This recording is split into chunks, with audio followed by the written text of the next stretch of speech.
ਕੌਮਾਂ ਚੰਗੀਆਂ ਉਹ ਹੁੰਦੀਆਂ ਹਨ ਜਿਹੜੇ ਆਪਣੇ ਹੀਰੋਜ਼ ਨੂੰ ਯਾਦ ਰੱਖਦੀਆਂ ਹਨ। ਜਦੋਂ ਅਸੀਂ ਜੰਗ ਦੀ ਗੱਲ ਕਰਨੇ ਆ, ਜੰਗ ਰੰਗ ਦੀ ਗੱਲ ਕਰਨੇ ਆ, ਜੰਗ ਵਸੇਬ ਦੀ ਗੱਲ ਕਰਨੇ ਆ ਜਾਂ ਜੰਗੋਚੀ ਵਸੇਬ ਜਾਂ ਜੰਗੋਚੀ ਜ਼ਬਾਨ ਦੀ ਗੱਲ ਕਰਨੇ ਆ ਤਾਂ ਸਾਡੇ ਸਾਹਮਣੇ ਤਿੰਨ ਚਾਰ ਨਾਮ ਆਉਂਦੇ ਨੇ। ਅੱਜ ਕੱਲ੍ਹ ਬਹੁਤ ਘੱਟ ਐਸੇ ਲੋਕ ਨੇ ਪੰਜਾਬੀ ਵੀ ਹੋਵੇਂ ਤੇ ਤਾਲਿਬ ਹੁਸੈਨ ਦਰਦ ਨੂੰ ਨਾ ਜਾਣਦੇ ਹੋਣ ਜਾਂ ਮਨਸੂਰ ਮਲੰਗੀ ਨੂੰ ਨਾ ਜਾਣਦੇ ਹੋਣ।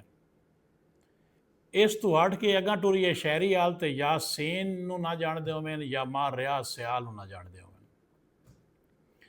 ਅੱਛਾ, ਹੁਣ ਸਵਾਲ ਇਹ ਹੈ ਕਿ ਇਹ ਸ਼ਖਸੀਅਤ ਚਾਰੋਂ ਲੋਕ ਜਿਹੜੇ ਨਾ ਉਹ ਵਫਾਤ ਪਾ ਗਏ। ਜਿਹੜਾ ਉਹਨਾਂ ਦੇ ਜ਼ਿੰਮੇ ਕੰਮ ਆਏ ਉਹ ਕਰ ਗਏ, ਆਪਣੀ ਪਹਿਚਾਣ ਵੀ ਬਣਾ ਗਏ। ਨਾ ਸਿਰਫ ਆਪਣੀ ਪਹਿਚਾਣ ਬਣਾ ਗਏ ਬਲਕਿ ਜੰਗ ਦੀ ਪਹਿਚਾਣ ਵੀ ਬਣਾ ਗਏ। ਤੁਸੀਂ ਇੱਕ ਤਾਲਿਬ ਹੁਸੈਨ ਦਰਦ ਨੂੰ ਲੈ ਲਓ, ਇੱਕ ਮਨਸੂਰ ਮਲੰਗੀ ਨੂੰ ਲੈ ਲਓ, ਇੱਕ ਯਾਸੀਨ ਨੂੰ ਲੈ ਲਓ, ਇੱਕ ਰਿਆਜ਼ ਨੂੰ ਲੈ ਲਓ, ਹੋਰ ਵੀ ਇਹੋ ਜਿਹੇ ਨਾਮ ਬੜੇ ਬਹੁਤ ਜ਼ਿਆਦਾ ਨੇ।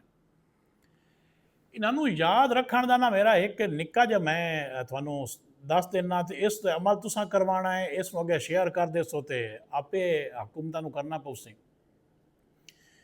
ਫੈਸਲਾਬਾਦ ਤੁਸੀਂ ਜਾਓ ਨਾ ਏਅਰਪੋਰਟ ਤੋਂ ਅੱਗਾ ਕ੍ਰਾਸ ਕਰੋ ਤੇ ਉੱਥੇ ਮਨਸੂਰ ਅਲੀ ਮਲੰਗੀ ਰੋਡ ਹੈ। ਵੇਖ ਕੇ ਯਕੀਨ ਕਰੋ ਹਾਂ ਠਰ ਜਾਂਦਾ ਹੈ ਕਿ ਫੈਸਲਾਬਾਦ ਦੇ ਵਿੱਚ ਕਮ ਅਜ਼ ਕਮ ਮਨਸੂਰ ਅਲੀ ਮਲੰਗੀ ਰੋਡ ਹੈ।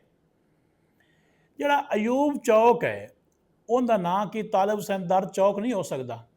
ਅਯੂਬ ਚੌਕ ਜੰਗ ਦੀ ਗੱਲ ਕਰਦਾ ਪਿਆ ਮੈਂ। ਜਿਹੜੇ ਉਸ ਤੋਂ ਆਸੇ ਪਾਸੇ ਹੋਰ ਬਹੁਤ ਸਾਰੇ ਰੋਡ ਹਨ, ਬਹੁਤ ਸਾਰੇ ਚੌਕ ਹਨ ਜਿਨ੍ਹਾਂ ਦਾ ਨਾਮ ਮਨਸੂਰ ਮਲੰਗੀ ਚੌਕ ਵੀ ਹੋ ਸਕਦਾ ਹੈ, ਮਾਰ ਰਿਆਜ਼ ਸਿਆਲ ਚੌਕ ਵੀ ਹੋ ਸਕਦਾ ਹੈ। ਜਿਹੜੀ ਸੜਕ ਮਾਰ ਰਿਆਜ਼ ਦੇ ਘਰ ਨੂੰ ਜਾਂਦੀ ਉਹਨੂੰ ਕਮ ਅਜ਼ ਕਮ ਉਸ ਰੋਡ ਨੂੰ ਹੀ ਮਾਰ ਰਿਆਜ਼ ਦਾ ਨਾਂ ਦੇ ਛੱਡੋ। ਜਿਹੜੀ ਸੜਕ ਯਾਸੀਨ ਦੇ ਘਰ ਨੂੰ ਜਾ ਰਹੀ ਹੈ ਕਮ ਅਜ਼ ਕਮ ਉਸ ਨੂੰ ਯਾਸੀਨ ਰੋਡ ਦਾ ਨਾਂ ਦੇ ਛੱਡੋ। ਕਿਸੇ ਚੌਕ ਨੂੰ ਨਾਂ ਦੇ ਛੱਡੋ। ਇਹ ਹੁਣ ਮਗਰੂ ਸਾਡੇ ਕਰਨ ਵਾਲਾ ਜਿਹੜੇ ਫਾਲੋਵਰ ਅਸੀਂ ਬੜੇ ਆਏ, ਤਾਲਿਬ ਬੜਾ ਸੁਣਦੇ ਆਏ, ਮਨਸੂਰ ਬੜਾ ਸੁਣਦੇ ਆਏ ਜਾਂ ਬੜੇ ਅਸੀਂ ਯਾਸੀਨ ਤੇ ਰਿਆਜ਼ ਦੇ ਵੀ ਬੜੇ ਚਾਹਣ ਵਾਲੇ ਆ। ਜਿਹੜਾ ਹਕੀਕੀ ਤੌਰ ਤੇ ਚਾਹੁੰਦੇ ਹੋ ਇਹਨਾਂ ਸਾਰਿਆਂ ਲੋਕਾਂ ਨੂੰ ਉਹ ਇਸ ਵੀਡੀਓ ਨੂੰ ਸ਼ੇਅਰ ਕਰੋ ਤਾਂ ਕਿ ਇਹ ਹਕੂਮਤ ਤੱਕ ਆਪੇ ਆਪਣੇ ਤੋਂ ਨੂੰ ਆਪੇ ਇਹ ਗੱਲ ਕਰਨੀ ਪੈ ਜਾਵੇ। ਵੈਸੇ ਤਾਂ ਹੈ ਸਕਦਾ ਨਾ ਕਿ ਬਹੁਤ ਸਾਰੀ ਤਨਜ਼ੀਮਾਂ ਰਲ ਕੇ ਵੀ DC ਜੰਗ ਕੋਲ ਚਲੇ ਜਾਵਣ ਕਿ ਇਹ ਇਸ ਤਰ੍ਹਾਂ ਕਰ ਦਿਓ ਤਾਂ ਉਮੀਦ ਇਹ ਕੰਮ ਹੋ ਜਾ ਸੀ ਗਿਆ। ਇਹ ਸਾਡੇ ਕਰਨ ਦਾ ਹੈ। ਤੁਸੀਂ ਇਸ ਤੇ ਰਜ਼ਾਮੰਦ ਹੋ ਤੇ ਤਾਂ ਵੀ ਕਮੈਂਟ ਦੱਸੋ, ਨਹੀਂ ਤੇ ਤਾਂ ਵੀ ਦੱਸ ਛੱਡੋ ਕਿ ਗੱਲ ਚੰਗੀ ਹੈ ਜਾਂ ਭੈੜੀ ਹੈ।